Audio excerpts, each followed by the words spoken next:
Good day, everybody. My name is Coffee Break, and welcome back to the break room where I will once again be discussing the metagame. This is going to be part number 2 of Protoss versus Protoss. If you have not seen part 1, I do recommend going back and watching that one first. There will be a link on this video for you, and the reason being is that this video is going to kind of build off of what we talked about a bit in game number 1. So in this one, we're going to be looking at taking a little bit more of a defensive and macro posture rather than trying to set up a contain, maybe doing a little bit of damage to our opponent first. And it's a little bit better for bigger maps. I'm actually going to get this game started because we already kind of know how this is going to start out here. But it's a little bit better for 4-player maps when you don't know exactly where your opponent is and you're not looking to do a big push out and trying to do a little bit of aggression, once again trying to, smack your opponent across the face early on in the game. Instead, this time around, we're going to be setting ourselves up very defensively, getting a robotics facility a little bit earlier to get that extra defensive measures, the Observer against Dark Templar and the like, and getting a Nexus just a little bit later than last time because we don't know exactly what our opponent is doing quite yet. So again, we're going to be setting up the same way. I feel like I can talk a little bit more about the early game this time around. Rallying the 13 probe out to make the gateway just gets that a little bit better sometimes. Rallying the 14 probe out to make the first gas. Take double 15 gas just like we talked about in game number 1. Again, I'm kind of just marching through this because we already talked about a lot of this. Don't forget the 16 pylon. I almost did there. You're going to notice that this game goes a little bit less smoothly for me. I'm just kind of distracted during this one. And again, cybernetic score, standard timing. I managed to actually somehow scout my opponent early on in on a 4-player map. And generally speaking, on a 4-player map, if you scout clockwise, your opponent will always be in the last place you scout. If you scout counterclockwise, they will still always be in the last place you scout. I don't know. It's like dropping buttered toast. It always lands with the butter side down. It's freaking ridiculous. Gosh dang it, Murphy's Law. We're going to lay down a 19 gateway again here, and this time, when we lay down that 19 gateway, we are going to saturate fully these two gases rather than just keeping it 2 on each gas. Same kind of opener with the chrono boost. For the first part at least, we're going to be chrono boosting out our first stalker and chrono boosting out our warp gate tech as soon as that gets started up. But you'll notice I'm not going to be saving up the chrono boost as much this time. I'm going to be getting the mothership core a little bit quicker using that chrono boost, just because once again this is a more defensive position, and as much energy as we can get on that as possible is great. And I want you to also notice this is a great little trick that I don't think enough people use. Just use your scouting probe, patrol it back and forth right in front of the ramp. As soon as they try to push out, you will know because that probe will be very, very dead very, very fast. At this point, you can be a little bit more liberal in your chrono boost use. You're going to notice in this case, I'm going to be chrono boosting out my 2 gateways here just because I like to get a few extra units on the map. Drop down this robotics facility somewhere around 26, 28 supply.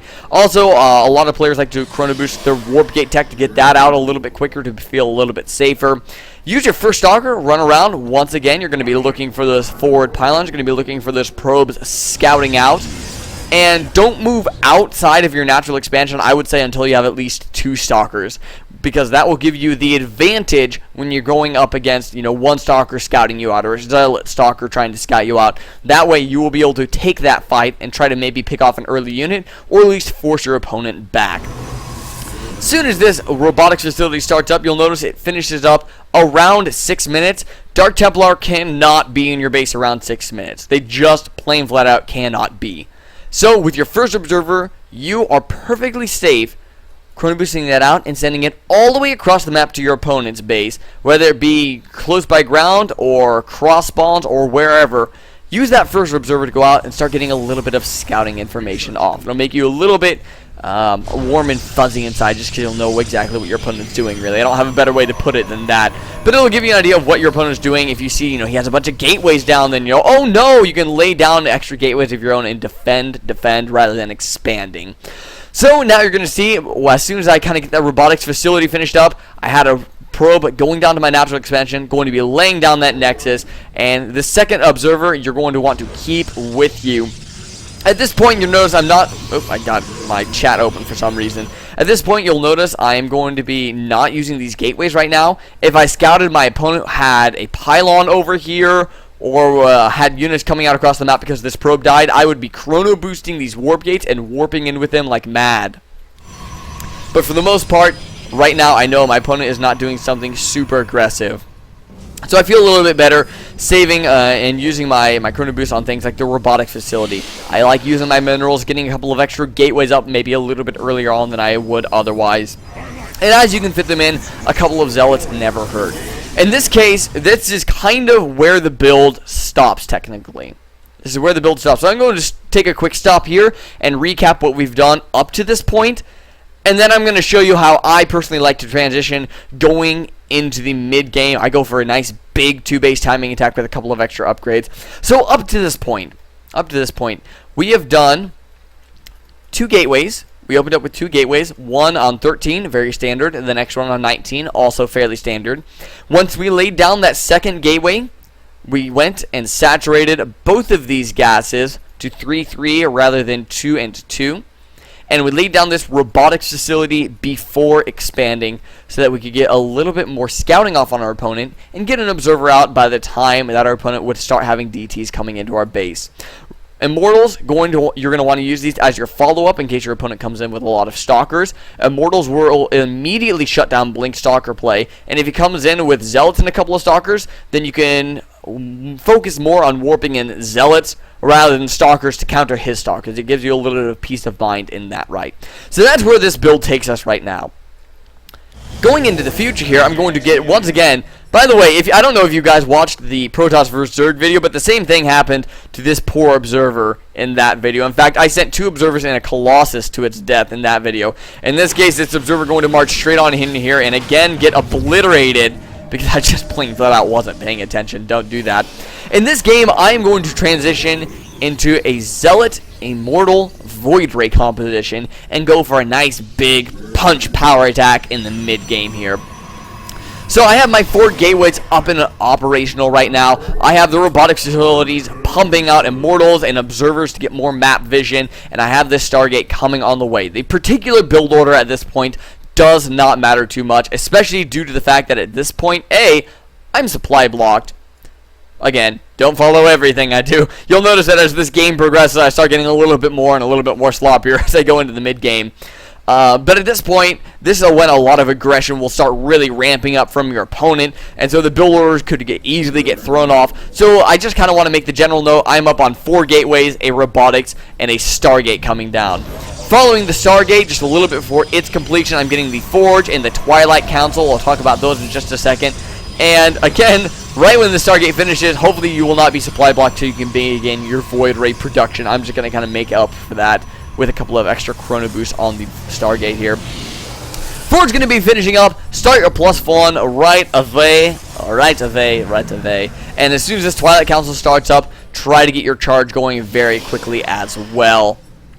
And you're going to notice that if you move out when your charge is 50% complete, right as you get your final warp in before you do your attack, charge will complete. It's a really nice kind of timing attack that you can hit. Lay down gateways 5 and 6 after you have all of your tech in place. And by all of your tech, I once again mean the 4 previous gateways, obviously, because you have to have those for gateways 5 and 6. I want your Forge, your Twilight, and your Stargate to all be on the field as well.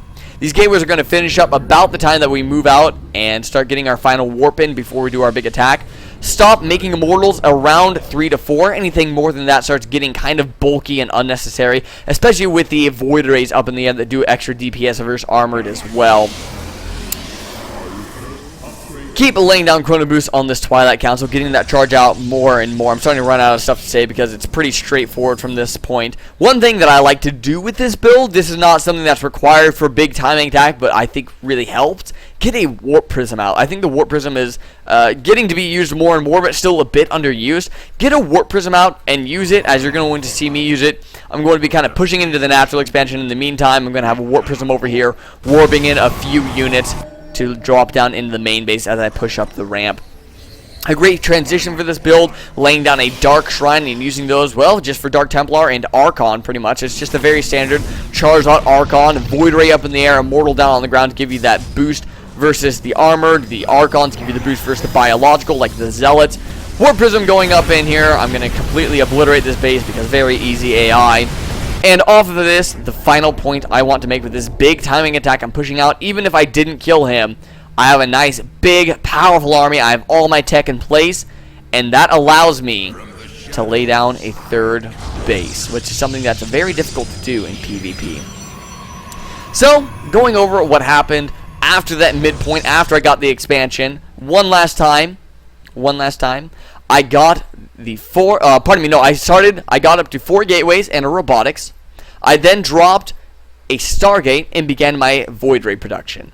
I dropped down a Forge and a Twilight Council and immediately began +1 attack and charge. Once charge is about 50% complete, lay down gateways 5 and 6 and begin moving out across the map with your army. Stop your immortal production around 3 to 4 immortals, so you don't really need that much more. Get a warp prison out on the map after that, so you can do a little bit of multi-pronged harassment in the main base while you try to siege up in the natural, try to get him to split his army, and lay down a dark shrine. Off of the Dark Shrine, you can fairly safely take a third base while you push out and try to do a little bit of damage. Get your +2 upgrades. You can lay down a second Forge if you would so desire. And just as a general note, something I should probably mention, if you're going for that Archon for the Archon of the Void Rays, on your second Forge, get shields, not armor. That's all I have for Protoss vs. Protoss, guys. I once again hope that you found this instructional video helpful. If you have any questions, any comments, any concerns about the build, leave them down in the comments, or of course you can send me an email or contact me on Facebook, Twitter, whatever. All of that information is in the description of this video, as well as my general notes for this video that I took, so you can kind of get an idea of what the roundabout idea I wanted for this build order was. And again, if you have not watched video number 1, watch that because it'll help a little bit more. I talk a lot about scouting in that video because I had extra time to kill to kind of make it a more full, fleshed out video.